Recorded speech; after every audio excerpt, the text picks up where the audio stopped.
네, 반갑습니다. 마르스 김동석의 리얼 주식입니다. 오늘 마르스 김동석의 리얼 주식은 AI 천조 잭팟입니다. 4월 여기서 대박이 납니다. 진짜 저평가 대장주 탑3 공개하니까요. 영상 처음부터 끝까지 시청하시길 바라겠습니다. 그 이전에 저희 마르스 김동석의 리얼 주식 유튜브가 여러분들의 사랑으로 정말 빠른 성장 나와주고 있습니다. 현재 구독자 34,800명이고요. 4만 명을 향해 달려가고 있습니다. 여러분들에게 3만 명 구독자가 너무 감사한 마음에 보조 지표로 급등 잡는 방법에 대해서 제가 무료로 나눠드리고 있습니다. 그리고 자료가 궁금하다 하신 분들은 영상 끝까지 꼭 시청하시고요. 여러분들에게 좀 도움이 될 수 있을 만한 영상들을 많이 찍어드리고 있습니다. 이 영상들 꼭 시청하시고 우리 유튜브 구독 버튼, 그 영상 좋아요 그리고 댓글까지 남겨주시면 정말 감사하겠다 말씀드리니까 오늘 영상도 끝까지 시청해 주시길 바라겠습니다. 그래서 오늘의 주제는 천조 잭팟입니다. 근데 그 안에서도 4월에 좀 급등이 나올 수 있을 만한 저평가 대장주니까 영상 끝까지 시청하시길 바라겠습니다. 뭐 일단은 제일 중요한 게 뭐냐고 물어본다고 한다면은 그래서 지금 어떤 종목이 4월에 급등을 할까에 대한 고민들이 있을 것 같아요. 근데 개인적으로 지금 가장 중요한 건 뭐냐 한다면은 빅 이벤트, 바로 대선이 끝난 부분이고 그렇다면 앞으로의 정책주의 급등은 당연한 부분이다. 근데 과연 그 정책 중에서도 어떤 정책이 가장 강한지에 대해서 알아볼 필요가 있습니다. 우리가 앞전에 원전에 대해서 정리를 해드리고 원전 관련주들이 급등이 많이 나왔습니다. 그 정책 이외에도 제약바이오를 정리해드렸고요. 그 이후에도 상승이 나왔습니다. 그럼 얘기하는 게 다른 정책은 뭐가 있냐는 거예요. 그러다 보니까 일단 AI 천조 잭팟에 따른 진짜 저평가 종목에 대해서 정리를 해드렸으니까 집중하시면 될 것 같아요. 일단 최근에 발표가 된 정책은 대표적으로 이렇습니다. 바로 와이노믹스 세대 메가테크 5가 뜬다라고 얘기를 했습니다. 그래서 메가테크 5가 뭐냐면은 간단합니다. 인공지능, AI 반도체 그리고 로봇 이게 하나고요. 그 다음에 양자 기술이죠. 양자 암호 통신이나 아니면 양자 기술, 양자 컴퓨팅이라든가 탄소 중립, 항공 우주, 바이오 헬스를 5개 메가테크로 규정을 하고 이를 육성하겠다라고 당선인이 발표를 했습니다. 그래서 초격차 초연결 AI 혁신으로 과학기술 5대 강국으로 도약하겠다 얘기를 했고 결국에는 이 모든 것들을 뭘로 AI로 만들어내겠다라고 얘기를 한 거예요. 그러다 보니까 이 5대 메가테크에 관심을 좀 가져야 된다라고 이슈가 뜬 부분이고요. 그래서 이 얘기는 한번 한 적이 있습니다. 근데 여기서 우리가 알아야 될 건 뭐냐? 원전 그리고 바이오 진작에 말씀드렸죠. 근데 여기서 나오는 게 뭐예요? 여기서 말하는 원전은 탄소 중립이에요. 그리고 여기서 말하는 바이오는 이 바이오 헬스고요. 그럼 남은 게 뭐가 있습니까? 당연히 인공지능 반도체 로봇 아니면은 양자 아니면은 항공 우주입니다. 항공 우주도 제가 한번 다뤄드렸습니다. 그래서 오늘은 뭐다?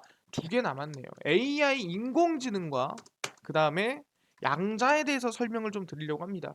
그럼 인공지능 먼저 설명을 드리겠는데 이거는 그냥 정책이라는 거예요. 정책이기 때문에 어쩔 수 없이 이슈가 되고 급등이 나오고 상승이 나올 수밖에 없는 상황이 됐다라는 거고 아니 그 간단하게 언급한 거 아닌가요? 그렇지가 않습니다. 이번에 디지털 플랫폼 정부 AI로 이룬다라고 얘기했습니다. AI 정부로 바꾸겠다라는 거죠. 그래서 쭉 보시면은 내용들을 이번에 당선이 되면서 AI 관련 공약이 주목을 받고 있습니다. 바로 AI 산업은 디지털 플랫폼 정부 구축의 중추적인 역할을 담당할 전망이다라 놔주고 있는 부분이고요. 디지털 경제 패권 국가로 도약하겠다. 6가지 방안 중 첫 번째로 AI 산업 육성을 꼽았습니다. AI 없이는 디지털 경제도 없고 AI는 향후 기업 운영, 바이오, 모빌리티, 스마트 시티, 행정, 국방, 교육 등등등 모든 것에서 AI가 핵심 역할을 할 것이다라고 발표하는 부분이고요. 차세대 인공지능 기술을 세계 최고 수준으로 끌어올리겠다라고 발표를 했습니다. 그래서 대학, 연구소, 기업이 공동으로 세계 최대 AI를 위한 클라우드 컴퓨팅 인프라를 만들고 누구나 AI 기술 개발에 도전할 수 있는 환경도 마련하겠다. 교육인 거죠. 그래서 AI 산업을 육성을 해서 AI를 대한민국 내에서 어마무시하게 키워보겠다라고 얘기를 한 거고요. 거대 인공지능은 문제를 푸는 핵심 역할을 하는 패러미터가 많은 AI를 의미합니다. 그러니까 이 매개 변수라는 게 뭐냐면은 말 그대로 이 AI가 사실상 데이터라든가 빅데이터라든가 분석이라든가 여러 가지 우리가 보통 이 교육 또는 어느 정도 이제 AI가 인식을 했다고 하죠. 이걸 딥러닝이라고 합니다. 그래서 딥러닝을 많이 한 인공지능을 보고 방금 얘기한 대로 "패러미터다." 이렇게 얘기할 수가 있다라는 거예요. 그래서 최적한 기술과 솔루션을 도입하고 최고 AI 시스템을 구축해서 이 시스템이 우리나라 정부뿐만 아니라 모든 국가들이 행정용 AI 시스템으로 만들겠다라고 얘기를 한 거죠. 그러다 보니까 지금 이 AI 관련된 기술로서 이번에 발표를 하겠다. 정책으로 이끌어 나가겠다라고 얘기를 한 상태입니다. 아예 정부 자체를 지금 AI 정부로 만들겠다라고 얘기를 한 거구나. 결국에는 미래에는 무조건 AI가 있어야 되니까 AI를 키우겠다라고 얘기를 한 거죠. 오케이, 이해가 됐습니다. AI가 꼭 키워야 되겠네. 근데 중요한 거는 이 AI에 대한 시장이라든가 또는 AI에 대한 기대감이 충분히 있느냐라고 한다면은 바로 이겁니다. AI 반도체 시장 전망이 상당히 높다는 부분이고요. 한국 기업 원천 기술 확보하라 이슈가 나와주고 있습니다. AI 반도체 시장이 미래 반도체 산업의 중추로 떠오를 전망이고요. 방대한 정보를 거뜬하게 처리해내는 AI 반도체 사용처는 빅데이터 분석과 사물 인터넷, 자율주행차 등으로 확대되고 있습니다. 사람들이 빅데이터라든가 또는 사물 인터넷, 자율주행차에서 이 AI가 제일 중요한 게 뭐냐라고 물어볼 수 있을 것 같은데 AI가 제일 중요한 거는 딱 두 가지입니다. 첫 번째는 방대한 데이터를 교육하는 거. 이걸 딥러닝이라고 하죠. 그러니까 머릿속에 담아두는 겁니다. 근데 그 두 번째, 그 방대한 데이터와 그 어마무시한 자료를 당연히 저장을 해야 되는 기술이고요. 근데 그 저장한 거를 뭐 실시간으로, 그러니까 로딩 없이 끌고 올 수 있어야 돼요.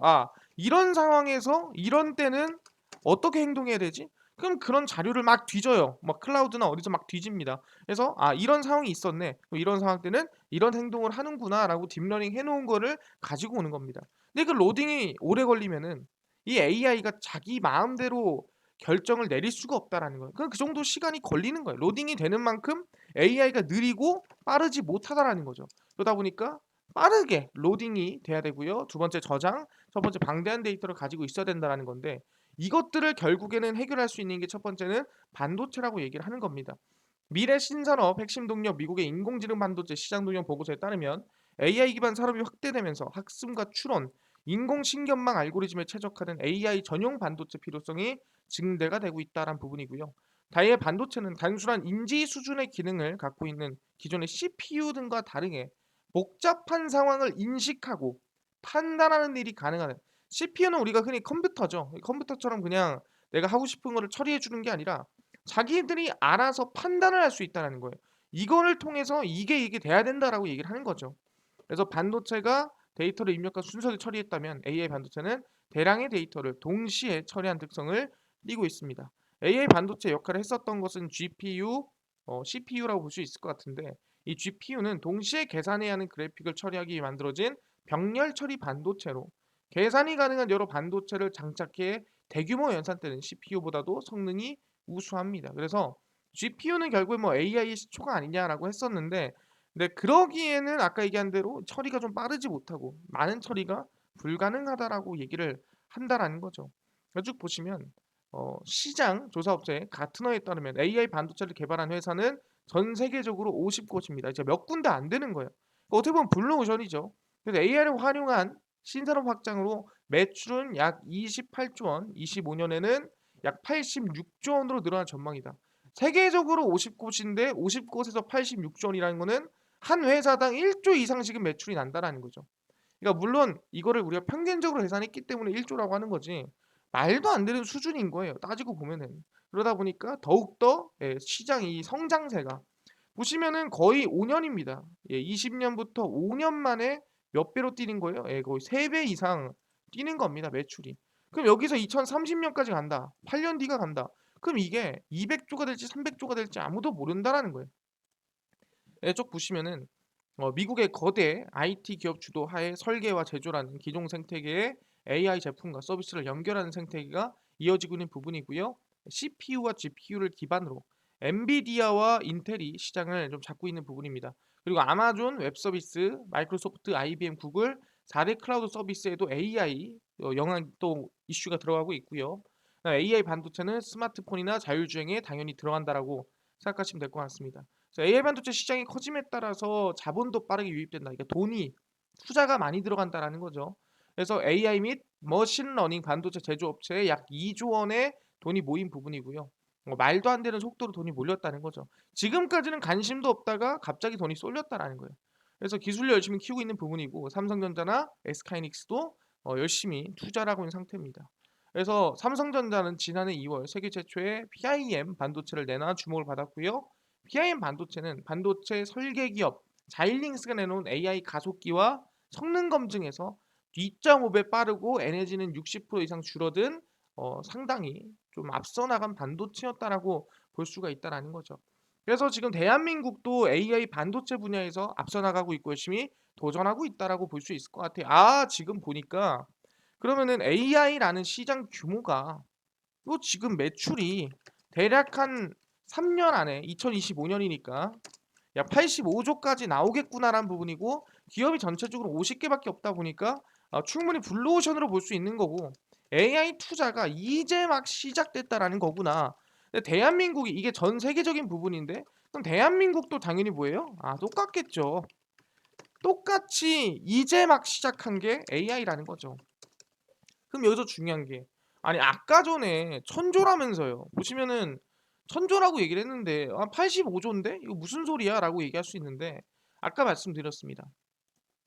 AI가 만들어지기 위해서는 결국에는 많은 수많은 자료나 이 복잡한 정보나 이 모든 것들을 지니고 있어야 돼요.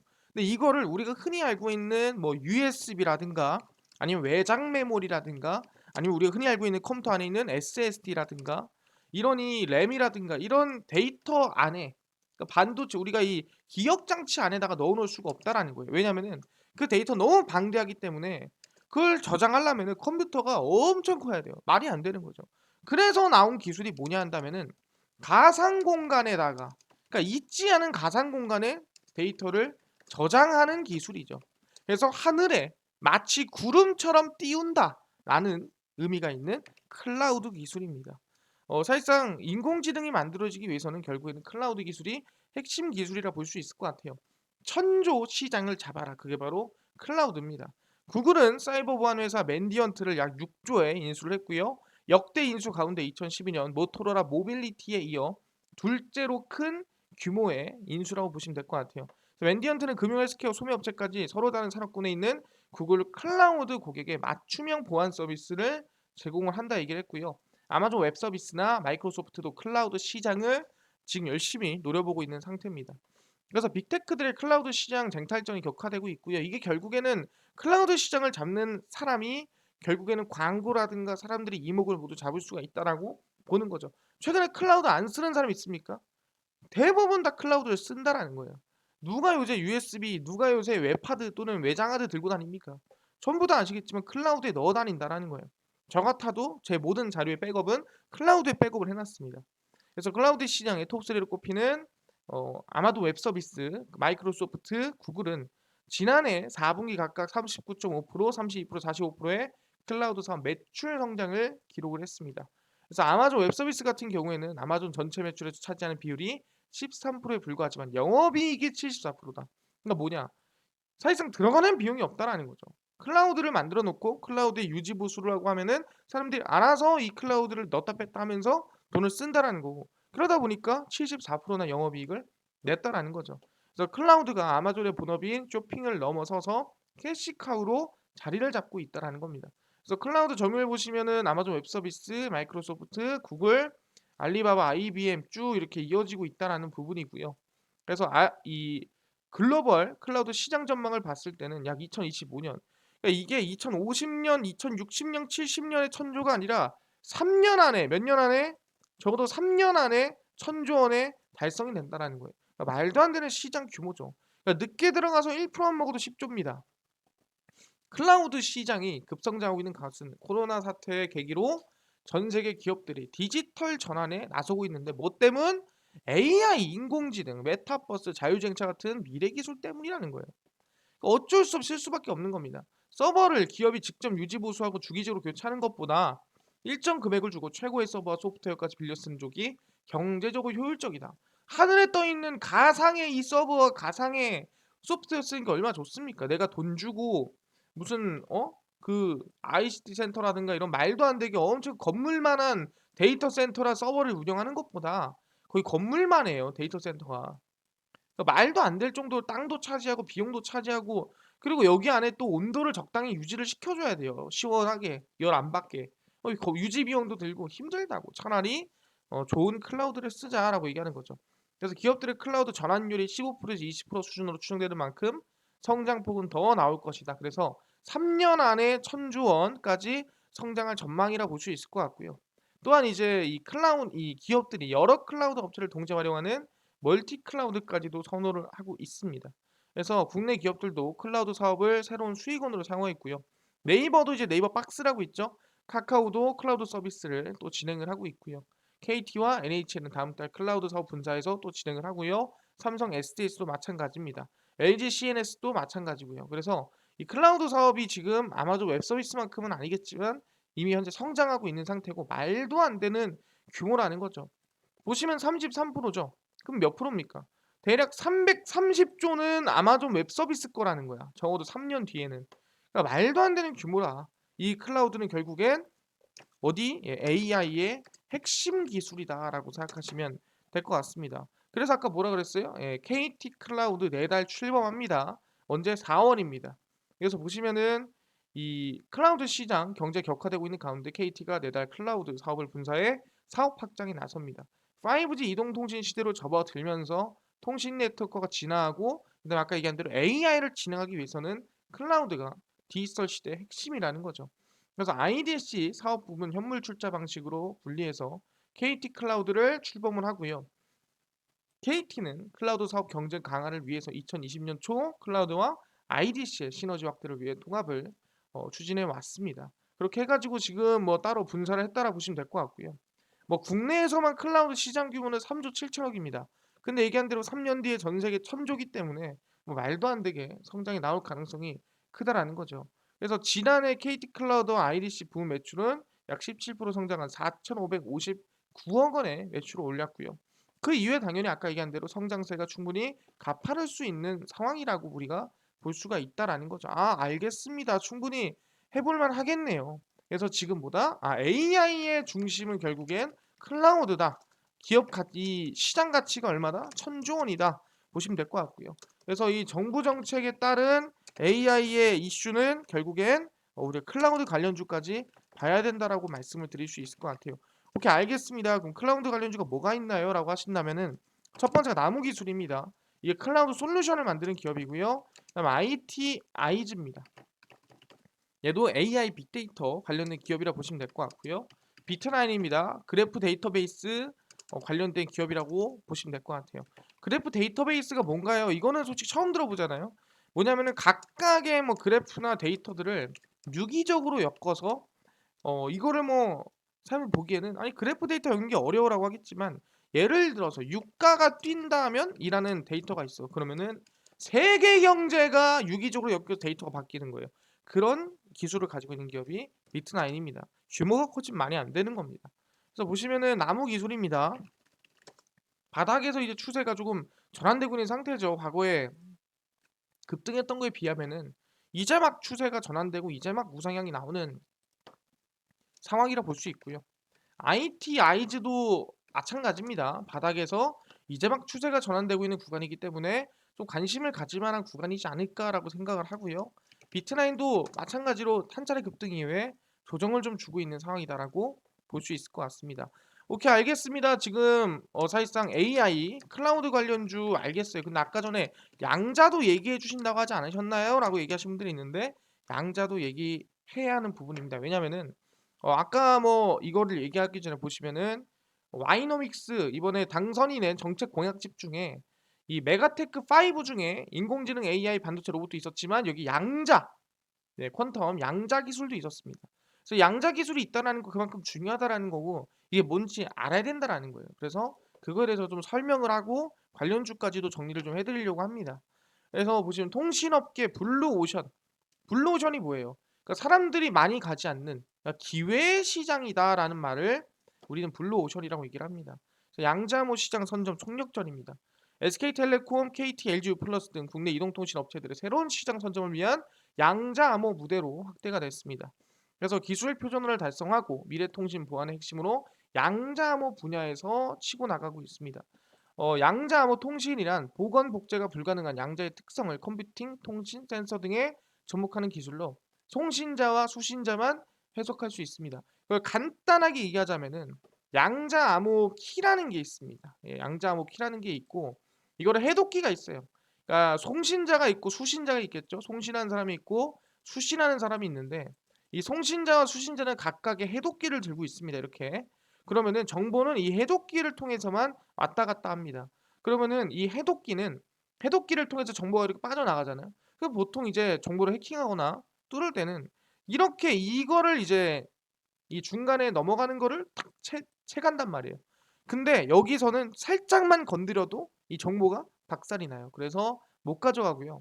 아니 그럼 해독기를 쓰면 되잖아고 하는데 해독기라는 건 한 번 쓰고 버리는 겁니다. 그래서 계속 쓰는 게 아니기 때문에 그것 또한 불가능하고요. 그래서 양자암호 통신이라는 거는 이 해독기를 가지고 있는 사람들끼리만 서로 주고받을 수 있는 정말 최고의 보안 기술이라고 생각하시면 될 것 같아요. 굉장히 제가 간단하게 설명을 드린 겁니다. 그래서 그런 내용이라고 생각하시면 될 것 같고요. 금융, 의료, 국방, 연구기관 등 도입을 검토하는 데다가 인공지능, 사물인터넷 같은 신산업과 융합이 기대가 됩니다. 제가 항상 강조하는 게 뭐냐면은 기술이 발전이 될수록 기술이 늘어날수록 기술이 좋아질수록 더 문제가 되는 건 뭐냐면 방어하는 거예요. 그러니까 기술이 늘면 늘수록 예를 들어서 자율주행차가 생겼다. 그럼 자율주행차를 만약에 해킹을 했어. 그러면은 그 주변에 있는 모든 자동차 교통사고를 만들게끔 내가 할 수 있는 거예요. 말이 안 되는 소리죠. 대참사죠. 그러다 보니까 사실상 기술이 늘어난 만큼 보안이라든가 거기에 대한 어느 정도의 우리가 이 기술이라는 게 방어가 가능해야 된다라는 거예요. 그래서 우리가 첨단 기술과 보안 기술은 함께 성장한다라고 생각하시면 될 것 같고 AI 기술이 성장한다면 결국에는 그 보안 기술인 양자 기술도 함께 성장할 수밖에 없는 상황이라고 얘기를 하고 있다라는 거죠. 그래서 일단은 뭐 시장 규모 같은 경우에는 작지만 앞으로보다 아까 얘기한 대로 블루오션이니까 앞으로 더욱 커져갈 것으로 예상이 된다라는 거죠. 아니 근데요. 양자암호가 뭔데?라고 물어보신 분들이 있습니다. 그래서 양자 컴퓨팅과 양자암호 통신입니다. 2019년 구글이 컴퓨팅 업계를 떠들썩하게 만든 사건이 있는데 양자 프로세스의 연상 속도가 현존하는 슈퍼컴퓨터를 능가했다라는 얘기고 바로 양자 우위를 달성했다라고 발표를 했습니다. 아니 이게 뭔데요라고 얘기할 수 있는데 하나하나 설명을 드릴게요. 양자 컴퓨터의 특징을 이해하려면 일단 먼저 지금 우리 컴퓨터의 원리를 이해해야 됩니다. 일단 디지털은 흔히 0과 1의 세계라고 하는데 이게 뭔 소리냐면은 우리 컴퓨터는 데이터를 뭐로 인식하냐? 예를 들어서 김동석의 사진이 있어. 그럼 김동석의 사진이 왜 김동석의 사진이네? 라고 인식하는 게 아니라 일반적으로 0과 1을 나열을 해서 뭐 010001, 00001이라든가 이런 식으로 해서 이제 데이터를 인식을 합니다. 그래서 보시면은 인간의 인지 세계와 달리 오감이 존재하지 않기에 특정 정보에 대해 전류가 흐르는 부분은 1, 흐르지 않는 부분은 0이라 읽기로 약속을 하고 작은 데이터부터 큰 데이터까지 전부 0과 1의 무수한 조합으로 표현이 됩니다. 그래서 0과 1을 부르는 최소 단위가 비트고 이 같은 구조가 지금 우리가 컴퓨터 스마트폰을 쓰고 있는 구조입니다. 그러니까 일반적인 구조예요.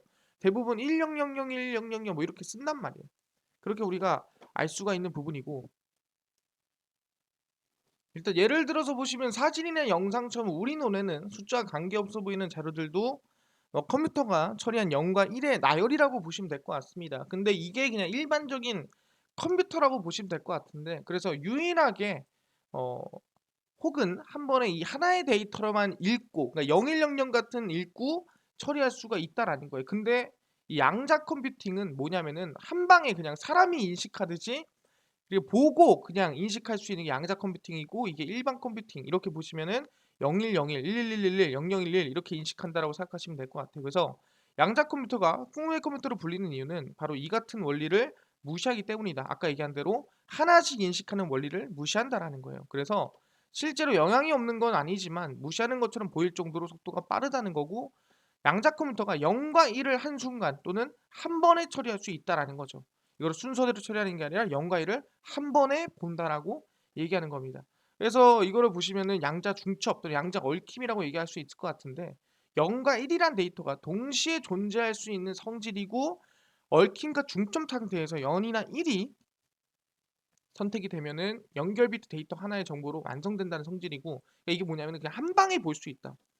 말이 어려운데 그냥 하나씩 보는 게 아니라 한 방에 한 방에 한 방에 인식을 한다라는 게 바로 양자 컴퓨터의 특징입니다. 그래서 이를 큐비트라고 하는데 그래서 양자 컴퓨터의 속도를 우리가 뭐라 부르냐 2의 큐비트 제곱입니다. 그러니까 2의 큐비트 제곱인 거야. 그러면은 여기서 만약에 큐비트가 한 개이다. 그럼 1이잖아. 그 2의 1승 2죠. 2 큐비트가 두 개다. 그럼 2의 2승이잖아요. 그럼 4죠. 10개다. 그럼 2의 10승이야. 그럼 1024개고 큐비트를 53개 활용을 하면은 2019년 구글이 만들었던 컴퓨터를 약 한 번에 9,000조 개의 연산이 가능하고 기존 슈퍼컴퓨터가 1만 년 걸릴 계산을 200초 만에 할 수 있다라는 거예요. 약 3분 20초 만에 1만 년을 앞당긴 거죠. 말도 안 되는 기술이 양자 기술이다라고 생각하시면 될 것 같아요. 그래서 구글 발표를 두고 경쟁사 IBM은 도출한 과대 포장이다. 이게 잠깐 그럴 수 있는데 계속 할 수 있을 만한 그런 기술이냐라고 물어보는 거예요. 네, 여기서 중요한 건 뭐냐면은 어쨌든 간에 양자 컴퓨팅은 앞으로의 미래 컴퓨터로서 충분히 이 가능성이나 기회가 보였다라는 거겠죠.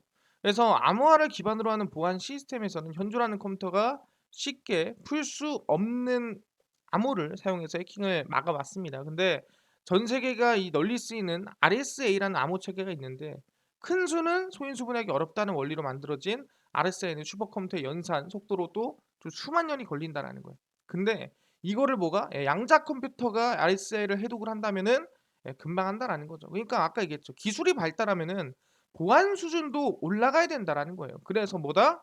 바로 이 QKD나 또는 PQC처럼 통신보안 기술 영역에서도 양자암호 통신이 만들어진다는 거죠.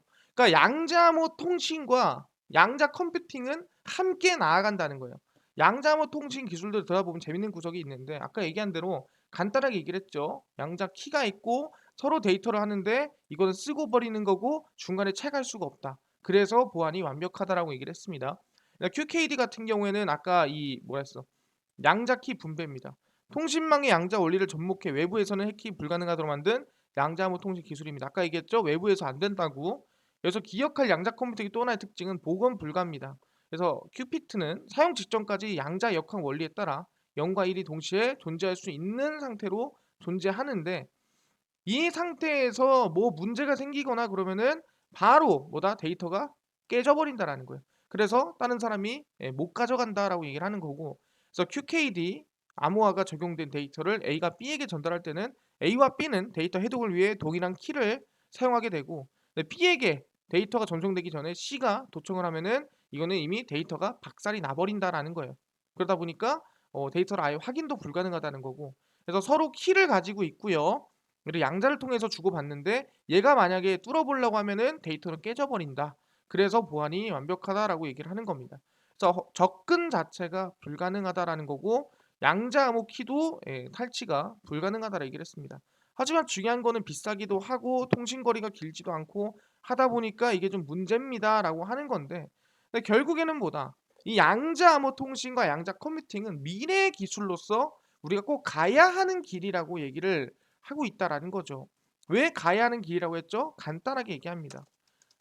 슈퍼컴퓨터. 우리가 진짜 전 세계에서 가장 빠르다고 컴퓨터가 1만 년 걸릴 문제를 몇 초 만에 200초 만에 양자 컴퓨팅이 풀었다라는 거죠.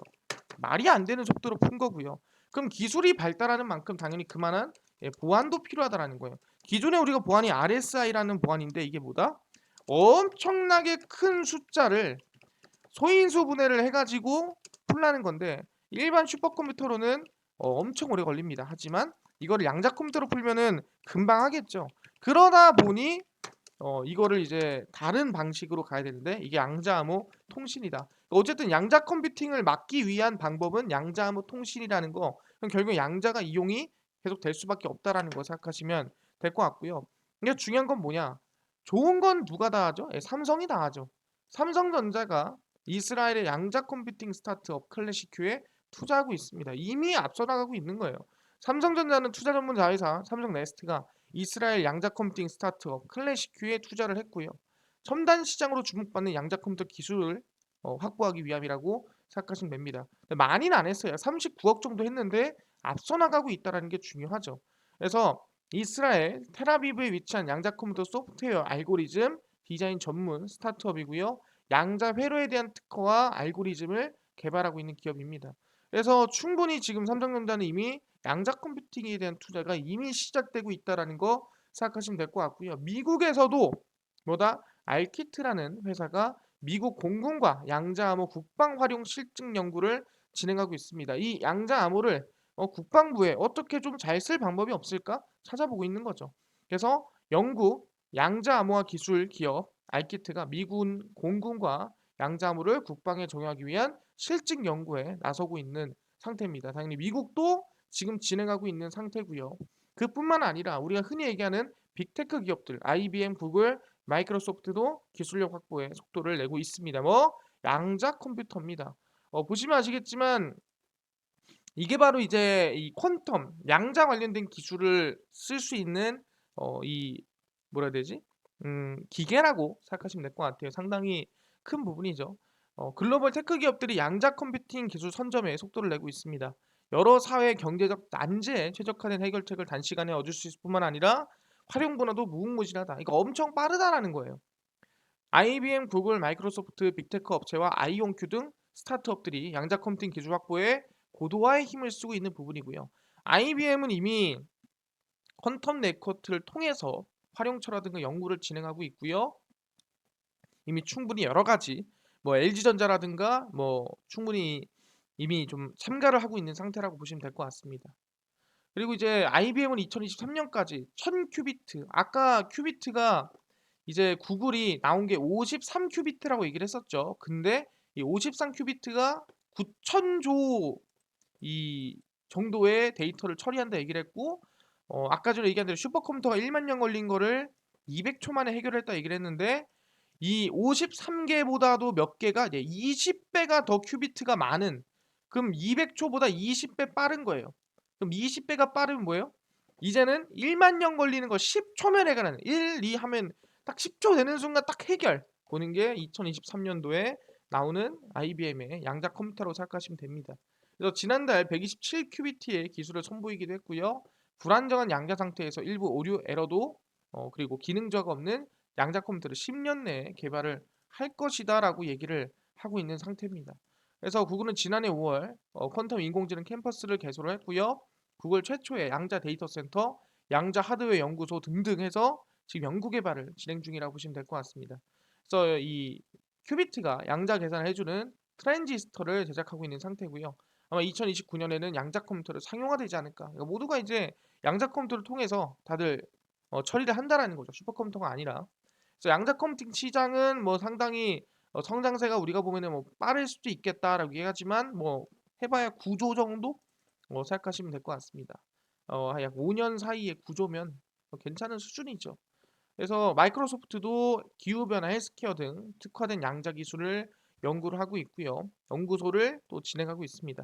그래서 사회가 직면한 뭐 문제를 해결하기 위해서는 양자가 꼭 필요하다라고 얘기를 하는 거고 비슷합니다. 한국인 교수가 동시에 설립해 주목받은 아이온큐는 성능을 뭐 1024큐비트 아까 1000큐비트랑 비슷하죠. 속도가 너무 빠르다. 네, 1만 시간이 걸릴 문제를 10초 만에 해결할 수 있는 양자 컴퓨터라고 생각하시면 될 것 같습니다. 그래서 시장 규모는 점점 뭐 10조 규모, 몇 조 규모 늘어나는 부분이고요. 대한민국도 올해 양자 기술 예산에 약 700억 원, 2024년까지 50큐비트 구축. 아까 이미 구글이 50큐비트를 구축을 했는데 대한민국이 좀 늦게 가는 겁니다. 그러니까 국내에서는 거의 아시겠지만 블루오션이다라고 볼 수가 있는 부분이 있죠. 그래서 결국에는 양자암호 통신과 양자 컴퓨팅은 미래로 가는 뭐 마이크로소프트라든가 아마존이라든가 IBM도 이미 진행하고 있는 상태고요. 보다 1000큐비트를 향해 달려가고 있습니다. 1000큐비트는 지금 현재 슈퍼컴퓨터가 그러니까 우리 그냥 컴퓨터가 아니라 컴퓨터 중에 제일 좋은 컴퓨터 슈퍼컴퓨터가 이거 얼마만 하냐면 사무실만 해요. 진짜 큽니다. 얘가 처리하는 속도가 1만 시간 걸릴 거를 몇 초 만에 10초 만에 해결하는 게 양자 컴퓨팅이다. 양자 컴퓨팅이 메가테크 그러니까 이번 당선인이 강조하는 정책 중 한 개다. 그러면 우리는 이 양자 컴퓨팅 관련된 종목들도 알고 있어야 됩니다. 그래서 양자 컴퓨팅 관련된 기업이고요. 여러분들이 좀 이 양자 컴퓨팅과 양자 암호 통신 관련된 겁니다. 이게로 이 그 뭐라 해야 되지? 정의가 조금 어려울 수 있어요. 어려울 수 있는데 그래도 천천히 이해하려고 노력을 해야 됩니다. 저도 양자를 막 제대로 아시겠지만 이 제가 뭐 학과를 나와 가지고 아는 사람이 아니고 저도 결국에는 나름대로 공부를 하고 나름대로 분석을 해서 여러분들에게 최대한 쉽게 설명해 드리는 거라서 이보다 더 쉽게 설명은 쉽지가 않아요. 그래서 여러 번 보면서 익히는 게 중요합니다. 그래서 드림 시큐리티가 있고요. 일반적으로 우리넷이 있습니다. 이 두 개가 양자 컴퓨팅, 양자암호 통신 관련된 기업입니다. 그래서 드림 시큐리티를 보시면은 최근에 바닥에서 좀 이 정책 발표와 함께 추세 전환이 만들어지고 있는 부분이고요.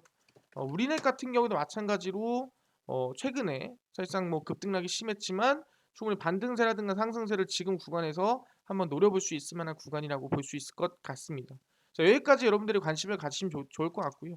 AI나 방금 얘기한 대로 양자 쪽에 관심을 가져보자라고 얘기를 하는 거고, 알겠습니다. 이거 가지는 건 알겠는데 아까 전에 3만 명 구독자 이벤트로 보조지표로 급등 잡는 법 강의를 좀 무료로 나눠주신다고 하셨는데 어디서 받을 수 있나요? 뿐만 아니라 충분히 당일 좀 급등이 예상되는 단타 종목을 좀 무료로 좀 나눠주세요 하시는 분들이 있고요. 매일 그뿐만 아니라 장 시작 전에 좀 급등이 예상되는 뉴스나 시황을 좀 무료로 정리해 주세요 하시는 분들이 있고요.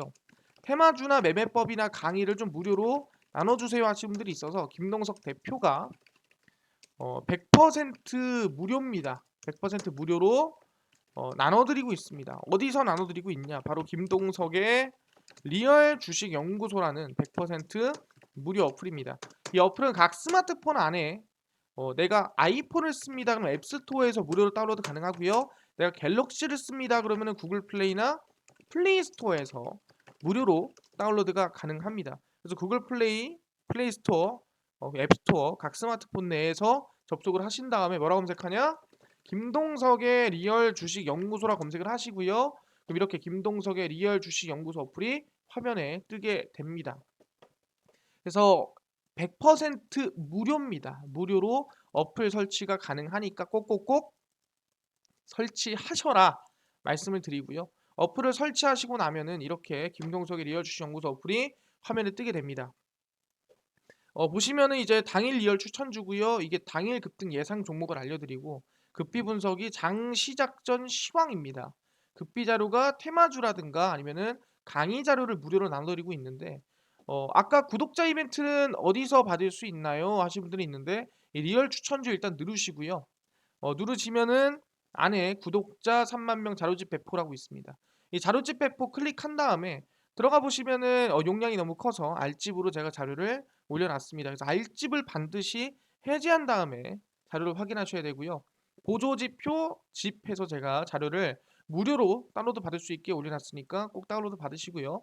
이뿐만 아니라 보시면은 이제 18일, 17일, 16일, 15일에서 매일 좀 급등이 예상되는 종목을 올려드리고 있습니다. 그래서 18일 추천주 같은 경우에도 바이젠스는 오늘 10% 가까이 상승이 나왔죠. 그래서 제가 이제 이 월요일 바로 21일 3월 21일 추천주도 무료로 올려드릴 겁니다. 그래서 무료로 종목 뭔지 확인하시면 좋을 것 같고요. 그뿐만 아니라 급비 분석에서는 장 시작 전 시황을 올려드립니다. 보시면 해외 증시부터 국내 이슈까지 전부 정리해서 올려드리고요. 오늘 뭐 오토엔이나 중고차 시장 관련주 다 상한가 나왔죠. 이런 식으로 시장에서 가장 센 종목들을 알려드립니다. 그뿐만 아니라 급비 자료에서도 테마주나 매매법 다 무료로 알려드리고 있고요. 보시면은 예를 들어 중고차 관련주가 갔다. 왜 갔는가? 또 어떤 종목들이 있는가? 이거를 정리를 다 해드리고 있습니다. 그래서 이것만 봐도 다른 이슈나 테마주들 볼 필요가 없으니까 우리 김동석의 리얼 주식 연구소 100% 무료 어플입니다. 우리 종목 시황 테마주 강의 모두 알아가시고요. 이뿐만 아니라 저희 마르스 김동석의 리얼 주식 유튜브 여러분들의 사랑으로 커가고 있습니다. 우리 구독자 4만 명 향해 달려가고 있으니까요. 유튜브 구독 버튼, 영상 좋아요 버튼, 그리고 댓글까지 꼭꼭꼭 남겨주셔라 말씀을 드리고요. 나는 매매법이 궁금합니다 하시는 분들은 아래 상한가 차트 연구소 있으니까 이것까지도 구독과 좋아요 영상까지 시청 꼭 부탁드리겠습니다. 그럼 오늘 영상 여기서 마치고요. 다음번에 더 좋은 영상으로 찾아뵙도록 하겠습니다. 감사합니다.